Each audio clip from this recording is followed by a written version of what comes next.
Eh bien, bonjour à tous.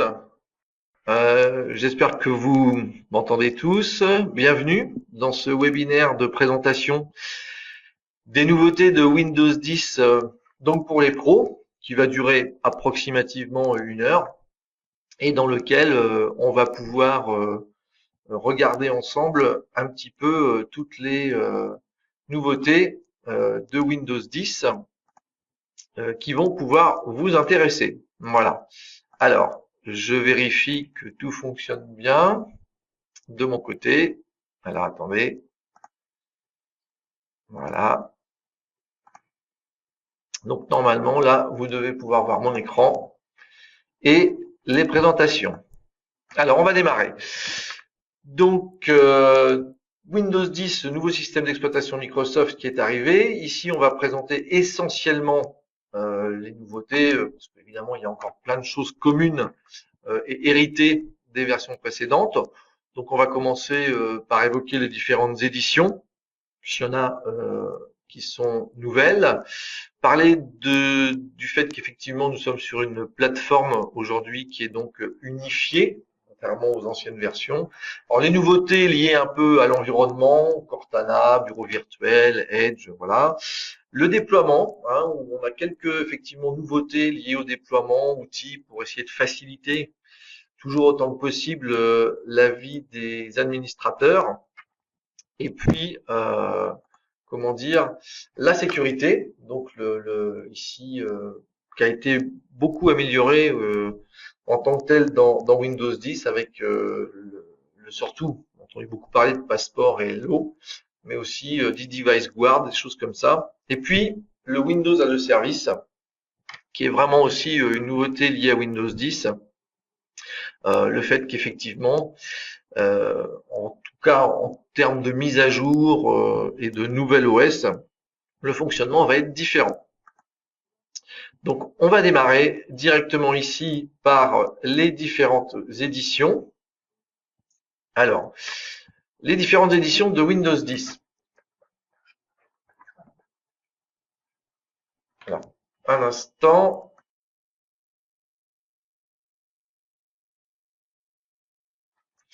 Alors, les éditions de Windows 10.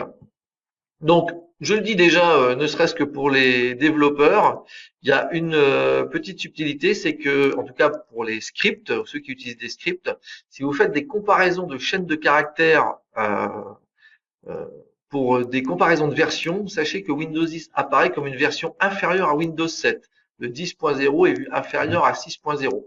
C'est un petit détail, mais on ne sait jamais dans les scripts, ça peut être effectivement important. Bon, pour revenir sur les éditions, donc on va retrouver, je vais toutes les afficher, d'accord. On retrouve ici donc le Windows Home édition pour le grand public, familial, d'accord, sachant que on aura à la fin un résumé un petit peu de toutes les options différenciées entre les éditions. Hein, il faut savoir quand même que on va le voir sur une plateforme unifiée, c'est-à-dire vraiment commune. Après, les éditions vont simplement activer ou non certaines fonctionnalités. Voilà. Donc la version familiale classique, dans laquelle bien sûr on n'a pas les fonctionnalités liées aux environnements professionnels.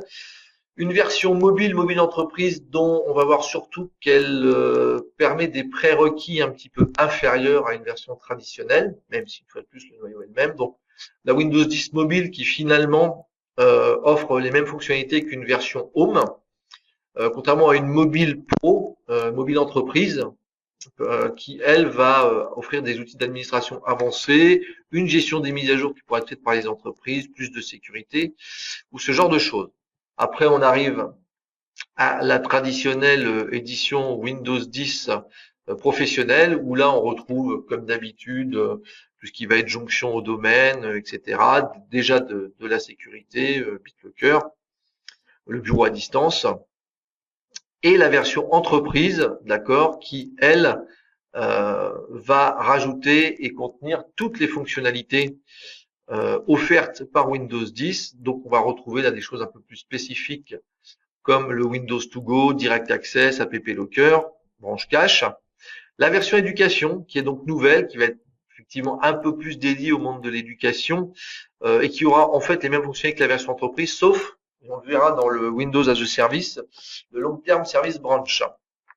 Et puis, le Windows 10 IoT, Internet of Things, qui est finalement ce qu'on connaissait comme le Windows Embedded, à savoir la version pour les systèmes embarqués. Voilà. Et pour éventuellement les nouveaux objets liés à Internet. Alors, justement, pour revenir dessus, on va donc revenir sur cette plateforme unifiée, donc qui va du coup, et pour laquelle on va retrouver des prérequis qui sont sensiblement les mêmes que l'on avait avec Windows 7 et Windows 8, à savoir, comme vous le voyez, donc le processeur 1 GHz, la RAM à 1 Go ou 2 Go suivant comment dire, la version 32 ou 64. Alors, évidemment, hein, comme pour les versions précédentes, 1 Go de RAM pour une version 32 bits autorise l'installation d'une version Home, par exemple, entreprise.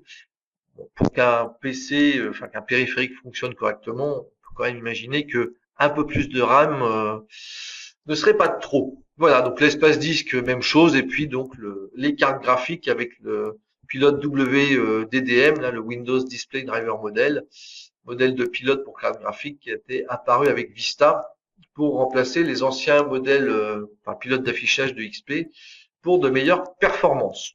Aujourd'hui, assez répandu.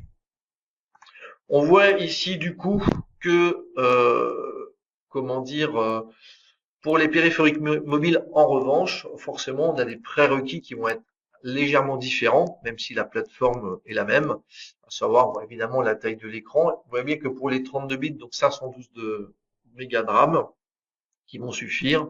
Et puis après, certainement, est juste une différence plutôt liée aux notions de résolution. Suivant les résolutions qu'on souhaite obtenir, on aura forcément un besoin supplémentaire en mémoire vive ou pas. Voilà, c'est des prérequis liés à ce nouvel OS. Donc on retrouve en termes de présentation effectivement cette notion de plateforme qui pour Microsoft va quand même faciliter les choses et on l'espère également pour tout ce qui est pour les utilisateurs ou des développeurs par exemple, le fait que le Windows 10 est une même version pour tous les types de périphériques. Alors, on a ici un exemple de tout en un, portable, Windows Phone, etc. Mais on a ici bien sûr évidemment aussi les appareils du type tablette avec ils ne l'ont pas présenté mais la Surface Book qui vient de sortir et qui est une tablette assez puissante que propose Microsoft ainsi que sa Surface Pro version 4 donc qui vont tourner avec ce nouvel OS. Et puis le nouveau type d'appareil. Alors vous voyez ici on retrouve le fameux Internet of Things qui donc je le rappelle est plutôt pour les systèmes embarqués du type distributeur de billets, distributeur quelconque. Je ne sais pas si vous allez à la Fnac pour récupérer vos billets, c'est ce qu'on va trouver comme système, ou du Raspberry Pi qui peut justement recevoir cette version-là qui va être dédiée. Les HoloLens, les lunettes de réalité augmentée qui seront d'abord destinées au monde professionnel, mais qui vont fonctionner effectivement en hébergeant également du Windows 10. La Surface Hub, qui est un nouveau produit Microsoft, fonctionnant également sous Windows 10, donc en essayant d'en tirer le maximum de possibilités. C'est un écran professionnel, en fait, qui fait office de tableau blanc dans une salle et qui permet ici de faire des réunions en ligne, des présentations, travail collaboratif, voilà, et qui est donc un nouvel appareil. Donc tout ça sur Windows 10. Alors, on va passer aux nouveautés liées à l'environnement, véritablement. Donc, c'est-à-dire tout ce qui est nouveau menu démarrer, Continuum, Cortana, Edge. Bon, je sais qu'il y a déjà pas mal de choses dont vous avez déjà entendu parler. Et justement, on va regarder.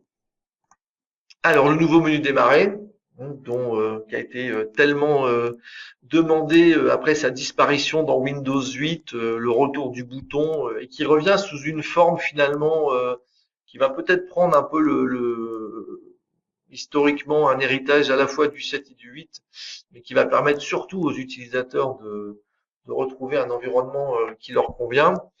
Ça veut dire quoi? Ça veut dire ici surtout le fait qu'on retrouve ce menu sous sa forme, disons verticale ici, avec classiquement des comment dire des applicatifs qu'on utilise régulièrement. Et puis, même si c'est pas affiché ici, enfin si d'ailleurs le All Apps, c'est-à-dire toutes les applications euh, qu'on connaissait sous Windows 7. Et puis du coup, ici les tuiles qui ont été rapatriées de façon à ce que quand même, pour tout ce qui est moderne UI, on puisse les lancer facilement, même si bien sûr on les retrouve également là.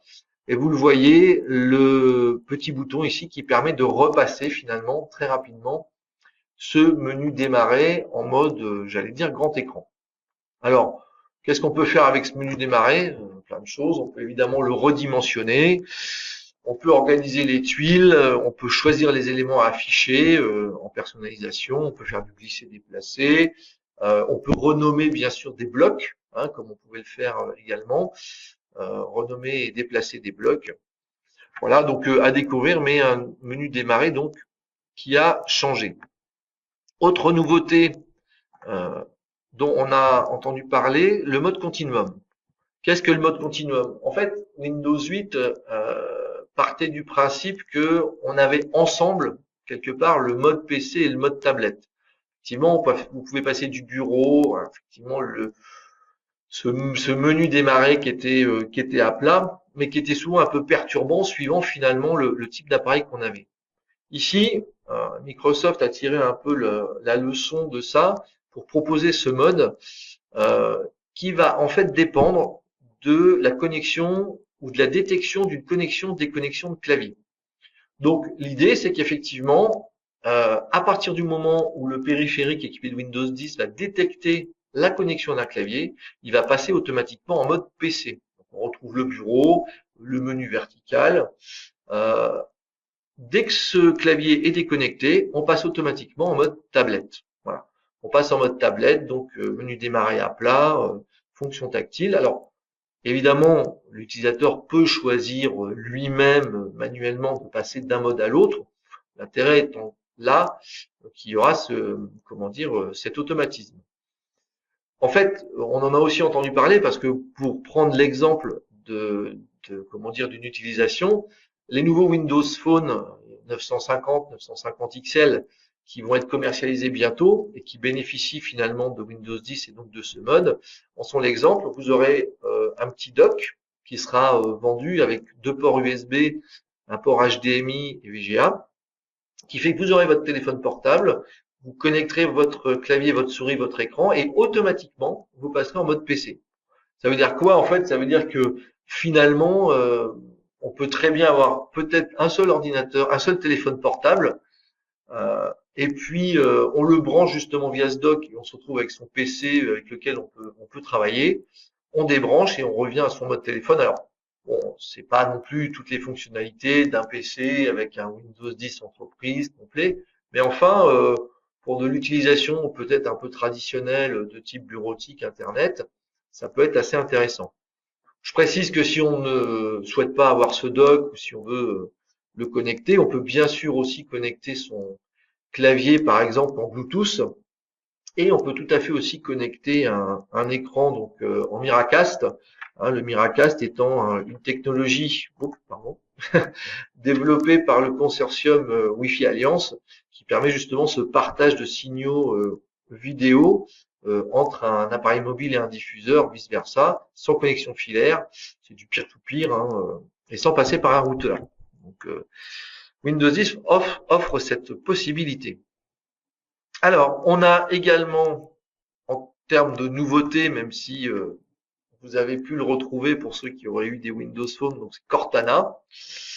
Donc Cortana, l'assistante personnelle intelligente, ou en tout cas qui est censée le devenir au fur et à mesure que vous l'utilisez, et qui en fait, donc assistante personnelle, qui en fait va vous aider alors à faire des recherches générales, donc recherche de fichiers, gérer le calendrier, discuter avec vous, pourquoi pas vous raconter des blagues aussi, dont on ne garantit pas le niveau, mais ça c'est une autre histoire.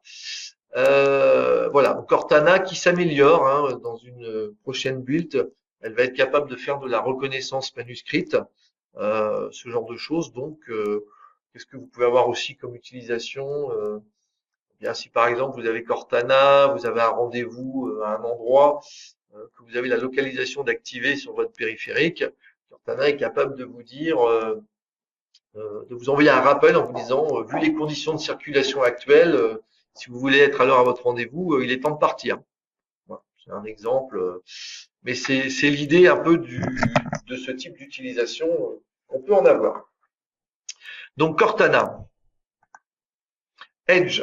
Alors Edge, ça s'appelait Spartan à l'origine, donc nouveau navigateur Microsoft. Alors, quels sont les avantages qu'on peut trouver à Edge? Alors d'abord, une amélioration des performances par rapport à Internet Explorer. Ça, c'est le but, avec un nouveau moteur de rendu. Pour les développeurs, une amélioration du compilateur JavaScript JIT Chakra. Des prises en charge d'extensions, y compris celles de Chrome ou Firefox. Et puis par contre, un affichage qui se veut un peu simplifié. Alors, je peux vous montrer rapidement. Vous voyez ici, vous avez une page donc sous Edge. Donc l'idée, c'est qu'on a un hub, ce qu'on appelle un hub qui va effectivement tout rassembler. Donc ici, les options. Ici, le fait de pouvoir partager facilement une page directement. On retrouve aussi le mode lecture, qui, vous voyez, vous avez un petit peu des images. Le mode lecture va faciliter, ne va garder que le texte en forme. Bon, il y a pas mal de pubs, c'est pas mal. Donc la gestion des favoris, ici, on va retrouver enfin favoris, historique, téléchargement. Et puis surtout, ce qu'on évoquait, voilà, le fait de pouvoir écrire sur la page directement, donc surligner, vous pouvez faire une petite capture d'écran, ajouter une note, etc. Et ensuite, bien sûr, enregistrer ça directement dans OneNote, en favori ou en liste de lecture. Petite présentation vraiment rapide de ce que peut faire Edge en tant que navigateur supplémentaire et intégré. Alors, oui, j'oubliais quand même, je précise, via le clic droit, on peut faire des recherches directes par Cortana aussi, d'un élément sélectionné. Les bureaux virtuels, qu'on attendait aussi pas mal, qui vont permettre de se créer des environnements différenciés. Alors effectivement, on peut en créer autant qu'on veut. Alors il y a bien sûr plein de raccourcis maintenant qui vont y être associés, des Windows CTRL-D, etc. Ouais, l'intérêt d'un bureau virtuel ou des bureaux virtuels, c'est qu'effectivement, on peut tout à fait imaginer avoir son environnement pro dans lequel on a ses applications ouvertes, etc. Créer un autre bureau virtuel dans lequel on aura peut-être justement des applicatifs ou un environnement plutôt perso. Et puis, comme ça, on peut basculer de l'un à l'autre sans que tout soit en même temps, même si on peut bien sûr déplacer des applications ouvertes d'un bureau vers un autre sans problème. Donc, les bureaux virtuels. Le nouveau panneau de configuration, alors nouveau, disons que paramètre, le nouveau panneau de paramètres ou panneau de configuration, était déjà présent dans Windows 8. Simplement, il n'a pas cessé de, récupérer des fonctionnalités supplémentaires. Alors, aujourd'hui, on trouve parfois des paramètres supplémentaires, comme par exemple la jonction à Azure, le fait de passer en mode tablette, qu'on ne trouve plus dans le panneau de configuration, Windows Update par exemple. On trouve parfois des paramètres complémentaires, l'économiseur de batterie qui peut venir en supplément des options d'alimentation, ou en double, avec par exemple la jonction à domaine AD qu'on peut faire bien sûr de chaque côté. Alors, en fait, ce qu'il faut juste savoir, c'est que Microsoft l'a annoncé récemment, le panneau de configuration classique tel qu'on le connaît, il va disparaître. Voilà, il va disparaître complètement, ce qui veut dire que c'est par ce biais-là que vous pourrez maintenant paramétrer tout votre environnement. Alors, on a aussi le PowerShell. Alors le PowerShell, c'est pas une nouveauté, enfin ce qui est une nouveauté à travers Windows 10, mais qui le sera également bien sûr dans la prochaine version serveur, c'est le fait qu'on est en V5. Alors, il n'a jamais arrêté d'évoluer le PowerShell de sa V1 avec Vista jusqu'à aujourd'hui. À chaque nouvelle sortie d'OS Windows, on a eu une nouvelle version du PowerShell qui à chaque fois a ajouté applet de commande, fonctionnalités, vraiment un gros développement autour du PowerShell. C'est le langage de shell de Windows, hein, au même titre qu'on connaissait ça, les shells sous Linux, donc vraiment avec des possibilités de gestion très très étendues. Pour résumer, on fait tout avec le PowerShell aujourd'hui, quasiment en administration. Euh, on peut faire de la gestion à distance, des scripts. Vraiment, c'est très puissant. Qu'est-ce qu'on a comme nouveauté avec la version V5? Alors, on a une amélioration de la console en termes d'affichage. On va pouvoir la redimensionner facilement, lui mettre un mode de transparence pour garder une visu de son bureau derrière, faire du copier-coller avec du CTRL-C, CTRL-V. On va avoir des améliorations dans le PS Edit, qui est donc l'éditeur de script, pour éditer des fichiers sur des sessions distantes. On peut créer des classes. On va retrouver alors deux nouvelles commandes qui sont le PowerShell Get et OneGet, qui sont en fait des commandes pour récupérer des packages applicatifs. C'est l'équivalent de ce qu'on trouvait comme, enfin c'est les apt-get sous Linux quoi. Donc on va trouver ça avec cette nouvelle version. Et puis bien sûr encore plus de gestion d'objets tels que des fichiers zip, des liens symboliques, etc., qui n'étaient pas possibles avec la version précédente. Donc nouveau PowerShell V5. Toujours dans les nouveautés, on continue. Les applications universelles. Alors, les applications universelles, c'est quoi l'idée? C'est surtout pour les développeurs que ça va être intéressant. C'est on a un seul développement d'application, Modern UI, un seul développement d'application nécessaire, et ensuite, elle peut s'appliquer à toutes les plateformes, avec en particulier une adaptation automatique de l'application à la taille de l'écran.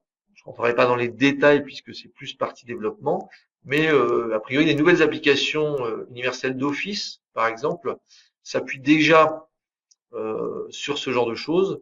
Et donc, en tout cas, normalement, une simplification pour les développeurs. On a cet exemple ici avec le téléphone, tablette et tout en un.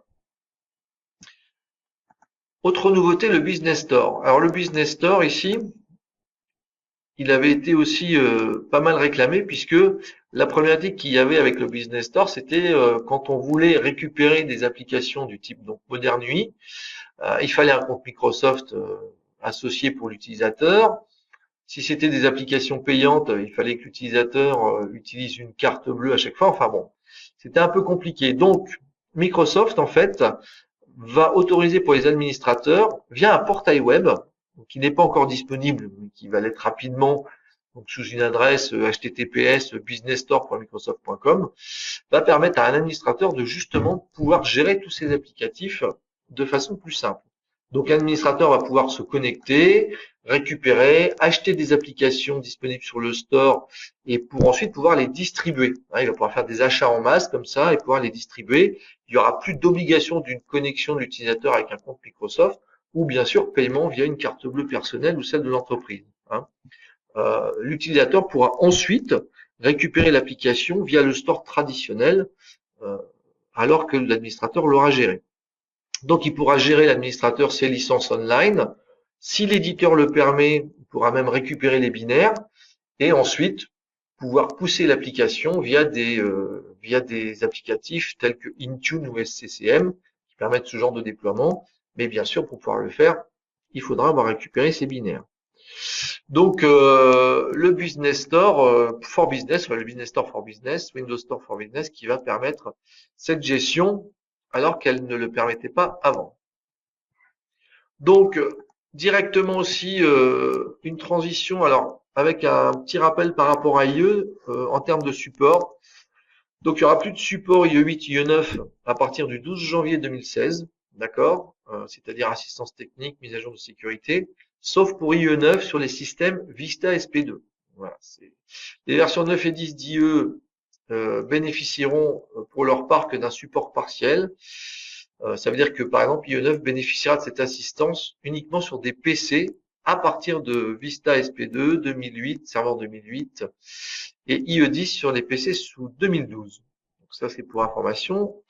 Et puis en termes de nouveautés aussi, on retrouve, c'est une transition avec IE, le fameux mode entreprise. Alors, le mode entreprise qui va fonctionner avec IE11, qu'est-ce qu'il va permettre de faire? Ça va permettre aux entreprises de se débarrasser des dépendances qui étaient liées à IE8. Donc pour faire plus simple, il va permettre d'afficher des sites web avec une configuration de navigateur modifiée, conçue pour émuler de l'IE8 et éviter les problèmes de compatibilité couramment associés aux applications web écrites et testées sur des versions anciennes d'IE. Voilà. Alors tout ça, ça va pouvoir se gérer avec une gestion donc de liste de sites web. Donc il va y avoir on peut utiliser un outil qui va être l'entreprise Mode Site List Manager, qui va permettre d'ajouter des sites web et leur chemin d'accès, hein, et pour décider si ces sites-là s'afficheront en mode entreprise ou pas. Donc c'est un utilitaire qui peut se télécharger. On pourra utiliser les GPO, d'accord, pour permettre aux utilisateurs d'activer ou forcer l'activation ou la désactivation de ce mode depuis le menu outils. Hein, sinon, les utilisateurs le feront à partir en fait ici des outils. Voilà. Donc ça pourra se gérer par GPO pour l'activer ou le désactiver et déterminer si ça apparaît donc dans les outils ou pas.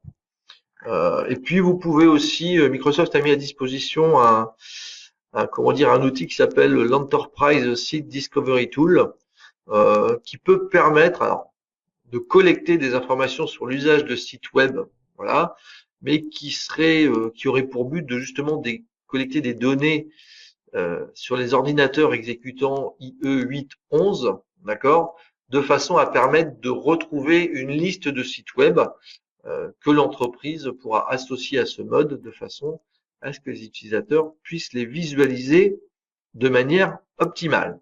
Voilà. Donc ça, c'est le mode entreprise de IE. Donc on a ici une présentation un petit peu des nouveautés liées à l'environnement. On va passer maintenant à un autre chapitre dans lequel certaines nouveautés sont arrivées, c'est le déploiement. Alors, dans le déploiement, qu'est-ce qu'on va retrouver? 3 modes, d'accord, avec justement quand même une nouveauté. Donc, on retrouve bien sûr ce qu'on appelle la méthode traditionnelle, le wipe and load, qui consiste, comme vous le savez le faire, vous le connaissez déjà, à sauvegarder, pourquoi pas, les profils et paramètres de l'utilisateur, faire une réinstallation complète du système, des applications et des paramètres. Alors, bien sûr, ce processus se fait avec des images qui peuvent être personnalisées, hein, également. Enfin bon, ça c'est vraiment tout ce qu'on connaît et qui existait déjà. La mise à niveau sur place, d'accord, donc qui existait déjà, mais fonctionnait via un support et comme vous avez pu le remarquer, qui a été intégré via une mise à jour Windows Update et qui a permis de proposer au Windows 7 et Windows 8 une mise à jour gratuite vers Windows 10 et ce pendant 1 an. Je rappelle que pendant 1 an et jusqu'au 29 juillet 2016, la mise à jour vers Windows 10 est gratuite et fonctionne via ce Windows Update. Donc c'est vrai que la mise à niveau aujourd'hui, est pas mal utilisée parce que c'est celle qui a permis cette mise à disposition gratuite, mais c'est aussi celle qui peut permettre aujourd'hui à des administrateurs de mettre assez rapidement à jour tout leur parc. Voilà. Hein, je précise qu'on peut masquer une mise à niveau par GPO. Autrement, on peut la déployer donc surtout via MDT ou SCCM. Je précise qu'on a aussi un média, quelque chose qui a été mis à disposition par Microsoft, qui s'appelle le Media Creation Tool.exe, qui permet de récupérer une image Windows 10 Home Pro, et puis qui permet de mettre à niveau directement un PC ou de le récupérer l'OS sur une clé USB. Alors, je précise bien sûr qu'on ne peut pas faire de mise à niveau d'un Windows x86 vers x64, d'accord. Je précise également que si le PC est chiffré, hein, si l'ordinateur, le volume système est chiffré par un autre système que BitLocker, la mise à niveau n'est pas supportée. Hein, il faut déchiffrer l'ordinateur avant de faire la mise à niveau. On va le voir, il y a des slides après qui présentent ce processus, mais on a un retour en arrière automatique en cas de problème. Sinon, on a le retour en arrière possible via le panneau de configuration pendant 30 jours, d'accord. Au-delà des 30 jours, les fichiers qui ont servi à cette mise à niveau sont effacés et ce retour en arrière n'est plus possible. Et puis on a le mode de provisionnement. qui est présenté un petit peu plus loin et qui est une vraie nouveauté. Alors, sur la mise à niveau, bah ici on a un exemple de capture de ça. On est sur Windows 7, on a les documents sur le bureau, les applications, etc., le fond d'écran.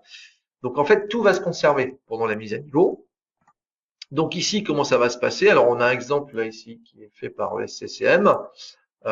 C'est une séquence de tâches, hein, pour ceux qui utilisent SCCM ou même du MDT. On crée une séquence de tâches de mise à niveau et on va pouvoir la lancer sur le poste utilisateur. Hein, on peut pousser ça sur plusieurs machines, l'utilisateur peut l'initier. Bon, bref, le processus d'upgrade va vérifier si les prérequis sont respectés. Sinon, c'est bloqué, hein, RAM, CPU. Les drivers, va vérifier aussi les drivers critiques, hein, de type stockage, réseau. Voilà, éventuellement qu'on est sur un système type Windows to Go, VHD. Il va y avoir un inventaire des pilotes. Comme ça, Windows pourra migrer les anciens pilotes si nécessaire. Sinon, par défaut, il utilisera les nouveaux pilotes embarqués dans Windows 10. D'accord? Il va faire l'inventaire des applications, vérifier la compatibilité, etc. Bref, préparer Windows RE. On va voir qui va servir. Et puis, télécharger les binaires en local sur la machine. Pendant ce temps-là, l'utilisateur peut continuer à travailler, même si le PC est tout de même sollicité par la mise à jour. Ensuite, on a un reboot pour passer en WinRE. Donc, c'est surtout histoire de pouvoir passer dans un mode de type préinstallation environnement minimal. D'accord? Donc, on s'appuie sur le WinRE qui est présent nativement dans tous les Windows. Donc là, évidemment, l'utilisateur ne peut plus travailler. C'est à ce moment-là que la phase d'initialisation va placer les fichiers dans un dossier Windows.hold, installer les fichiers du nouvel OS, injecter les drivers, avant de ensuite mettre à jour éventuellement les données, les paramètres, etc. Avant un dernier reboot qui va permettre ensuite de retrouver le PC tel qu'il était, excepté la barre des tâches, qui bien sûr nous montre que nous sommes ici passés en Windows 10. Alors évidemment, cette mise à jour, elle peut durer, selon Microsoft, entre 30 minutes et 2 heures, mais on se doute bien que ça va surtout dépendre évidemment de la puissance de la machine. Donc je rappelle qu'on peut revenir en arrière pendant 30 jours. Et puis si on a notre espace disque a diminué sensiblement à cause de cette mise à jour, on peut utiliser un outil disque cleanup pour supprimer l'ancienne OS. Donc voilà sur la partie mise à niveau. La nouveauté, c'est le provisionnement, qui est assez intéressante. L'approvisionnement ici, voilà, qui part du principe qui va être utile dans tous les scénarios de type OEM, Bring Your Own Device ou Choose Your Own Device, c'est-à-dire qu'on va pas être obligé de réinstaller un PC, on va pouvoir adapter un PC sorti du carton à un environnement d'entreprise. Donc en fait, comment ça se passe? Effectivement, on récupère le PC, on va voir que par un nouvel outil, on va pouvoir créer un package, finalement un package de provisionnement, mais je dirais de mise à jour ou de mise à niveau suivant les besoins. Ça va créer un fichier qui va être envoyé à l'utilisateur et qui va mettre tout ça en place. Alors, comment ça se passe? Vous savez que dans le monde Microsoft, on a le Windows Automated Deployment Toolkit, le ADK. Eh bien, le nouvel ADK va intégrer un nouvel outil qui donc s'appelle ICD, Imaging and Configuration Designer. En fait, on va lancer cet outil, on va créer un nouveau package de provisionnement, puisque c'est le nom. Dans ce package, qu'est-ce qu'on va faire? On va changer des paramètres. Alors, vous pouvez changer énormément de paramètres. Ça peut être, vous pouvez pousser des connexions VPN. Vous pouvez par exemple mettre une nouvelle clé de licence ici pour faire une mise à niveau de l'OS. Vous pouvez, mettre des paramétrages supplémentaires liés à tout ce qui finalement concerne l'entreprise. Éventuellement des options. Vous pouvez pousser des applications d'entreprise. Vous pouvez les intégrer et vous allez créer un package qui va avoir pour extension PPKG. Et ce package, vous le transmettez à l'utilisateur. Lui, il a simple, alors vous pouvez le transférer par un support, par mail, peu importe. Il le récupère, il l'exécute sur son poste avec des droits d'administration et il va pouvoir, enfin ce package va simplement mettre entièrement l'OS à jour par rapport aux contraintes de l'entreprise. Donc c'est vrai qu'on voit bien que dans un Anglo EM ou dans un périphérique qui amènerait l'utilisateur, qui doit quand même être géré, ça va permettre une mise à niveau assez facile, comment dire, de l'OS. Pour parler d'ADK, vous connaissez peut-être l'USMT, donc le User State Migration Tool, qui permet de transférer, de récupérer les profils et paramètres. On peut noter que en nouveauté, on peut sauvegarder maintenant les pilotes installés sur une machine, l'état des applications installées, pour pouvoir ensuite prévoir un déploiement ultérieur, justement, avec ces packages de mise en service. Accessoirement, quelque chose qui n'était pas possible avant et qui l'est devenu, c'est tout simplement les promotions. Alors, ici, on dit une version pro, mais en vérité, vous pouvez aujourd'hui passer de n'importe quelle version de Windows 10 à n'importe quelle version. Vous pouvez même, tout à fait, si par exemple, comment dire, un processus de bring your own device ou choose your own device, enfin, l'utilisateur arrive avec une tablette perso qui est en Windows Home, vous pouvez, à travers un package de provisionnement, lui mettre une clé Windows 10 entreprise et il va y avoir une promotion même d'une version familiale de la tablette vers une version entreprise. Voilà, il y a upgrade d'édition. On peut donc migrer n'importe quelle version, de n'importe quelle version vers n'importe quelle version. Voilà. Alors, donc on était ici sur la partie déploiement, hein, c'est principalement les nouveautés que l'on va rencontrer. On va passer maintenant à la partie sécurité. Alors pour parler de la sécurité, on a ici dans le slide une présentation un petit peu de avant-après. Donc ici Windows 7, protection des identités, donc les mots de passe, voilà. Windows 10, on va voir qu'on a des nouveautés, donc le fameux Windows Hello. Protection des données, alors on pouvait faire du chiffrement de disques, etc.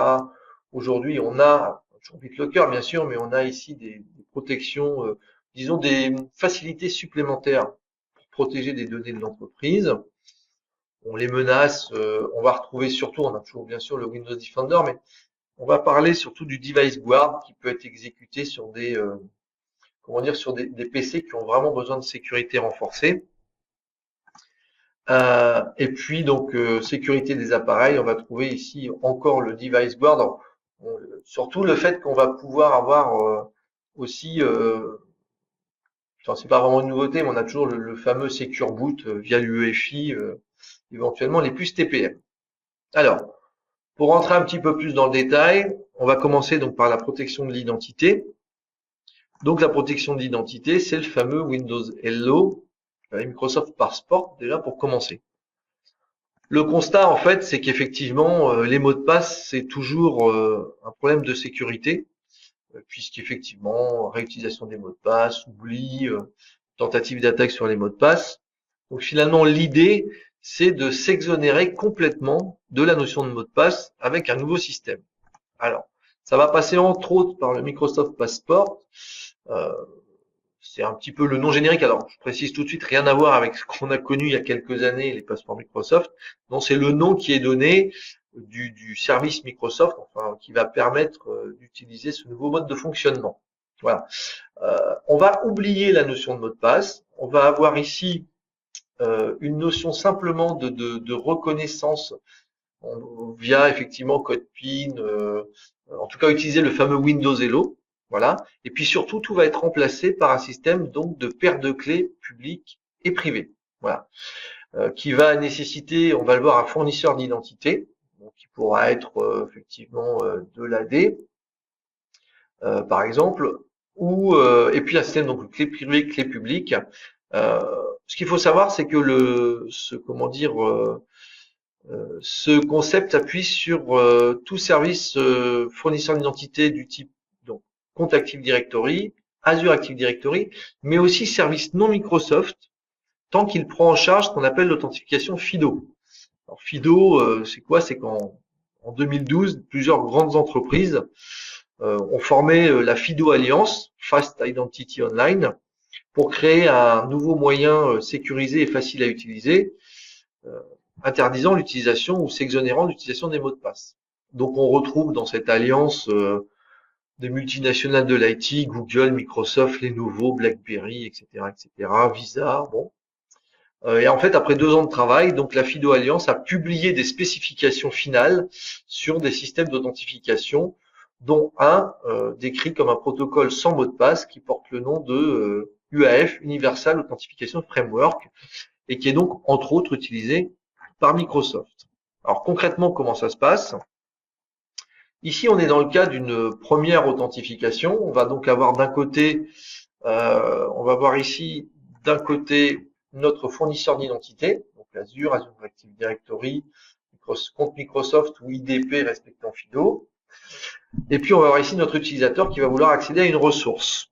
Donc on va avoir une initialisation de l'enregistrement avec authentification primaire mais multifacteur. Ça veut dire que pour vérifier ici l'identité de l'utilisateur, on pourra avoir SMS, envoi de mail, hein, pour déjà confirmer que c'est bien lui. Ensuite, on donc découverte des authentificateurs politiques d'authentification. Et là, alors, enregistrement du code PIN ou biométrie avec Windows Hello, et donc création de cette fameuse biclé, c'est-à-dire clé privée, clé publique. La clé privée va être stockée dans la puce TPM comment dire, de l'ordinateur lui-même, et la clé publique va être envoyée au fournisseur d'identité. Voilà.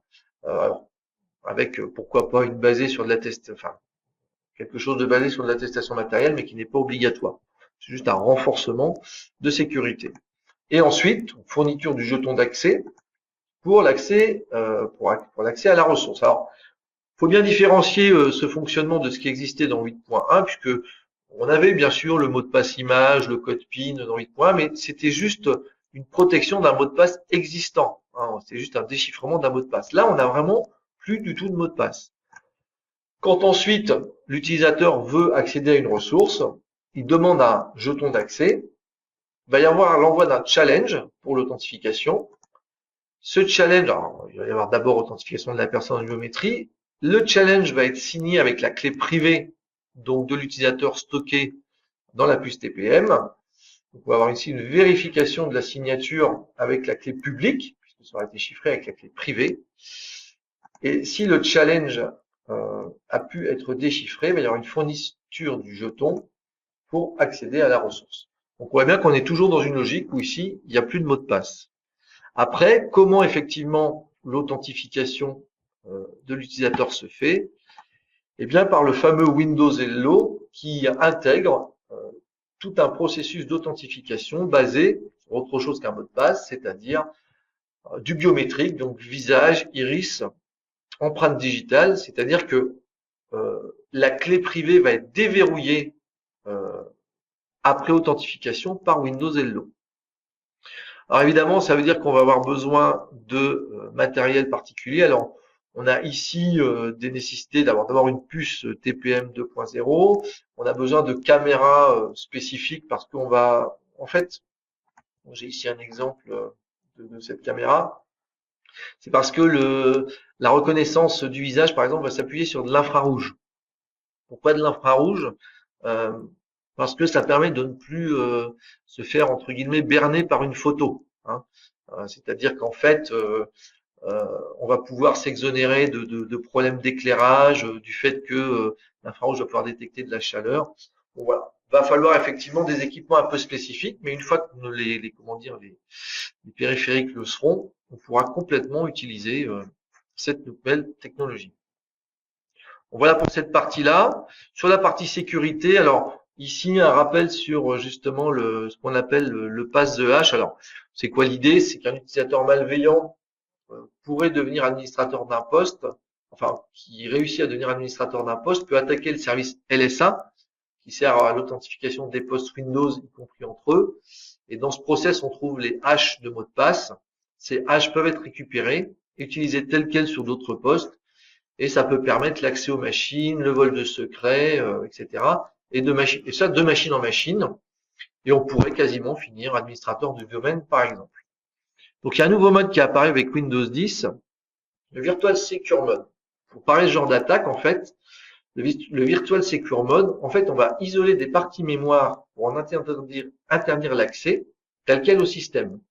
Pour ça, on va se baser sur des fonctionnalités Hyper-V, Voilà, donc il va falloir un processeur compatible BTD, là encore plus TPM.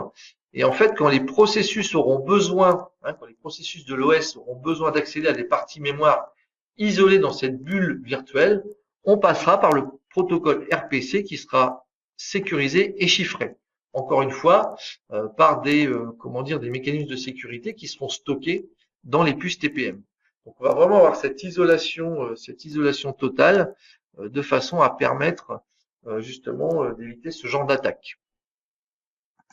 Alors après, sur la partie entreprise data protection, on va retrouver beaucoup de fonctionnalités qui sont liées au protocole MDM, Mobile Device Management, qui vont être pouvoir utiliser à travers principalement SCCM et Windows Intune, et qui vont permettre toujours tout ce qui est chiffrement de données, suppression à distance de données, limiter l'action à des des applications privilégiées. Surtout, ce qui va être intéressant, c'est que l'utilisateur en fait va pouvoir choisir et dire voilà il va y avoir un choix de l'utilisateur où ça va être forcé par l'entreprise, mais on va pouvoir dire par exemple que seules des applications désignées comme sécurisées pourront accéder à des données chiffrées de l'entreprise sur un périphérique. On pourra par exemple interdire le copier-coller entre deux applications, Word et Outlook, si l'une est considérée comme fiable et pas l'autre. On peut laisser le copier-coller mais intégrer un audit de cette action. On pourra aussi avoir une intégration dans l'explorateur qui veut dire que via un clic droit, on pourra tout de suite désigner quels dossiers ou fichiers seront à protéger ou pas. Donc vraiment, on a en fait, si vous voulez, c'est pas une nouveauté, mais une amélioration de tout ce qui est géré par le MDM. Donc principalement, je rappelle Intune ou SCCM, pour pouvoir, disons, protéger les données de l'entreprise, en particulier sur des devices nomades, d'accord, voire perso. D'accord. Donc voilà. Justement pour parler ici d'applications protégées, on a quelque chose qui donc intervient dans le monde Microsoft, qui est le Device Guard. Alors le Device Guard, il va se baser sur les mêmes technologies que le Virtual Secure Mode. Il va surtout être intéressant pour des périphériques qui vont avoir besoin de grosses protections. Des machines, disons, hautement sécurisées, qui déjà ne pourront fonctionner que sur du Windows 10 entreprise, d'accord, et qui va faire qu'en fait, les applications vont tourner complètement dans ce secure mode. Voilà. Donc ça veut bien dire que ces applicatifs seront complètement protégés. Le but ici, c'est de réussir à avoir une chaîne de sécurité pour ces machines-là de bout en bout, qui va commencer, pourquoi pas, par le Secure Boot, donc avec l'UEFI, avec des vérifications au niveau noyau, le Device Guard, qui va justement autoriser le fonctionnement de l'applicatif seulement dans une bulle virtuelle chiffrée et sécurisée. Voilà. Et on peut même aller ensuite avec Windows Defender, App Locker. Vous voyez vraiment, c'est de bout en bout, on a vraiment une sécurisation maximale de l'appareil et des applicatifs qui tournent dedans. Donc, voilà. Pour refaire aussi un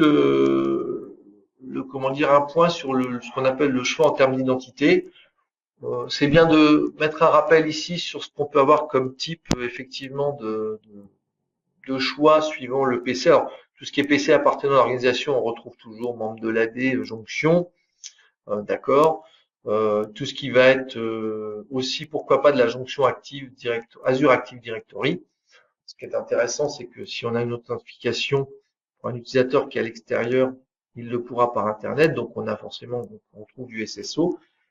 Et sur les PC perso, là, eh bien, on peut enregistrer auprès de l'AD, Azure Active Directory.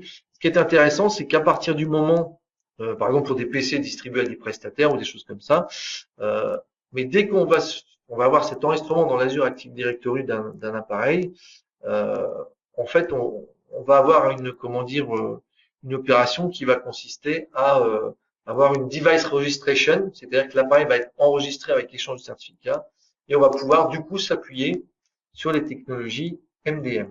Donc, assez intéressant. Alors, on a un exemple ici. Vous installez, alors ça c'est dans le cadre d'une installation d'un PC. Pour ceux qui l'ont peut-être essayé en version entreprise, on a à la fin cette question, à la fin de l'installation. Et on peut choisir. Alors effectivement, on a donc enregistrement en tant que MDM et Workplace Join. Si on choisit d'aller sur du relié Azure AD. Et puis à ce moment-là, bien sûr, il y aura une demande d'authentification avec un compte professionnel, alors, ou scolaire pour les versions éducation.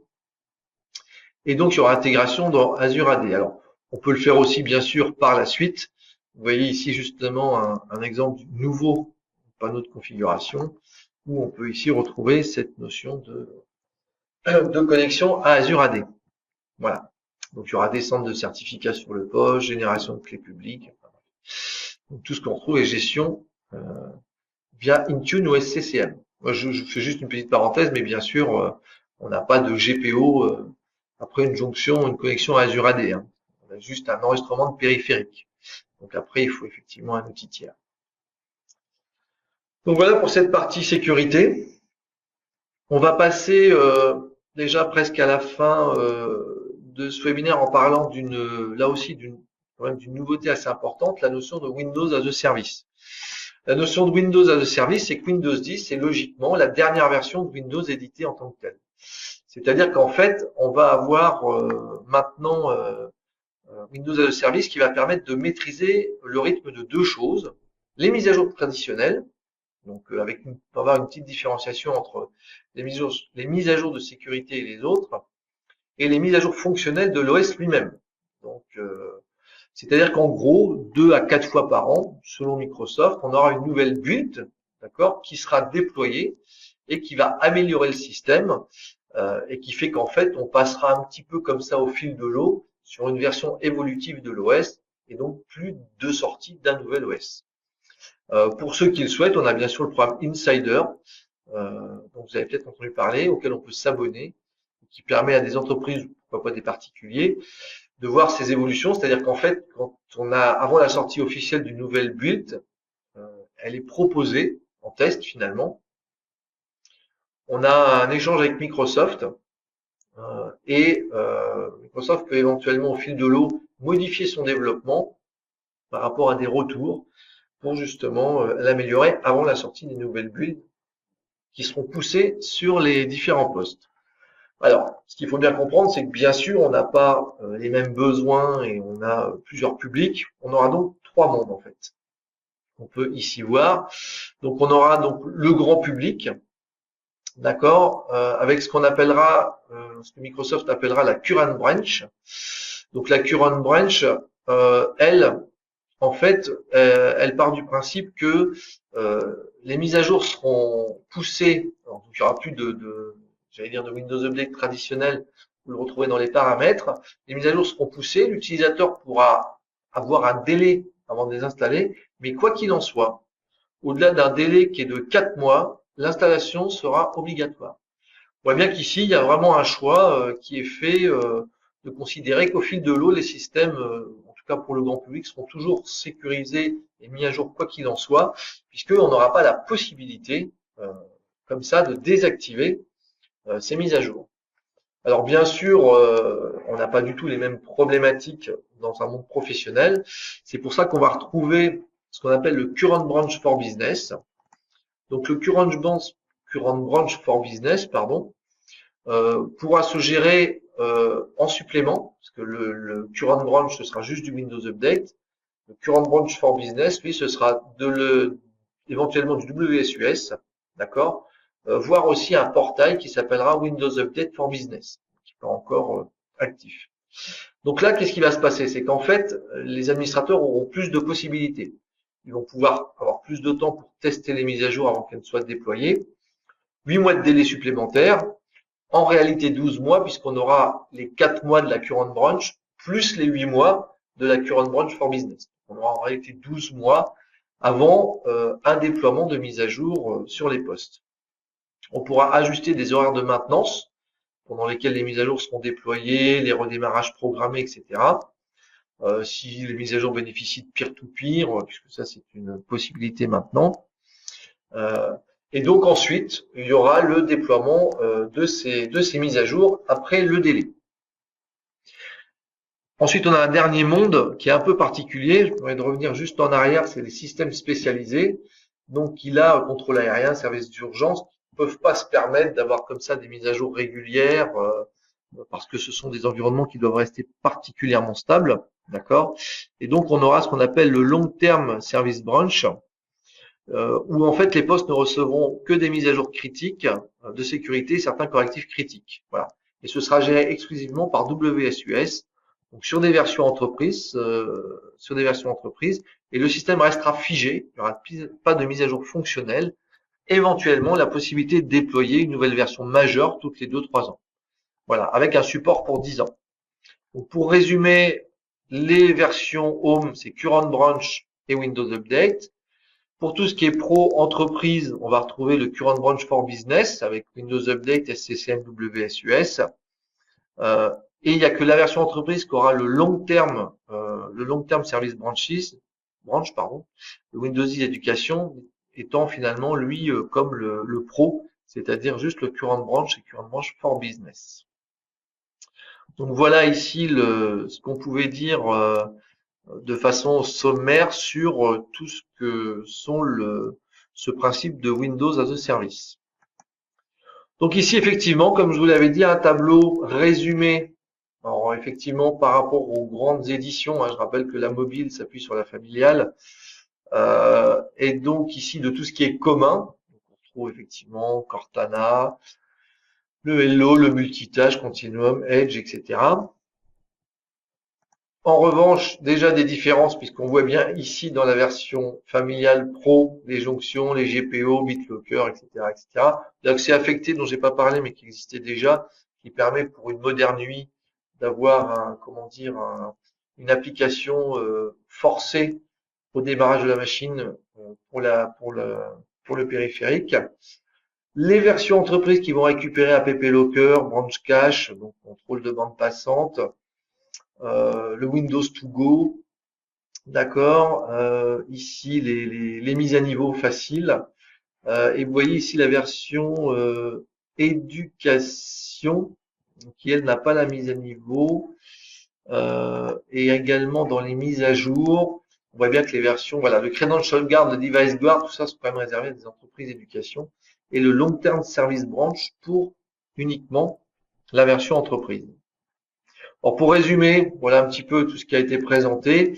Donc les menus d'application universelle, démarrer, l'IoT, les nouveaux périphériques, le Windows Hello, Device Guard, donc les Data Protection. Un slide effectivement résumé de tout ce que peut vous proposer Windows 10 en termes de nouveautés. Je finirai en fait le sujet pour évoquer aussi les cours, évidemment, avec des nouveautés. Il y a quand même plus de MCSA. Voilà, là, pour ceux qui passaient des certifications, qui suivaient les cours, on n'a plus de MCSA. On a une notion de spécialiste, Microsoft spécialiste, avec 2 cours ici de base qui sont donc, vous voyez, une référence 1 et 2, et une seule, en fait, on a un seul examen pour ces 2 cours, et non plus un cours, enfin une certification par cours. Ce qui est intéressant quand même à noter, c'est qu'on a ici une bonne complémentarité entre ce cours installation et configuration et déploiement, en tout cas meilleure qu'elle ne pouvait l'être avant avec installation et support et dépannage. On voit bien ici que la logique, c'est qu'on a tout ce qui est configuration et déploiement qui sont quand même assez complémentaires pour un seul examen. Et ensuite, bien sûr, on aura des cours supplémentaires non certifiants du type support et dépannage tels qu'on peut les connaître traditionnellement. Donc voilà le résumé de tout ce qu'on pouvait dire comme nouveauté sur Windows 10. Donc je vous remercie déjà beaucoup de votre attention. N'hésitez pas aussi à aller consulter le site de AnyService pour trouver éventuellement justement tout ce qui est cours qui vont être régulièrement mis à jour pour Windows 10, ainsi que les newsletters et puis bien sûr les réseaux sociaux. Donc je vous remercie vraiment tous de votre attention, de votre participation. Je vous souhaite déjà un bon appétit, vu l'heure, et puis une très bonne après-midi. Pour ceux qui le souhaitent, bien sûr, je précise que vous allez pouvoir passer maintenant à une partie questions-réponses auxquelles je vais essayer de répondre, en tout cas je l'espère, le mieux possible. Voilà. Donc merci beaucoup à tous et bonne fin de journée et je vous attends pour les questions si vous le souhaitez.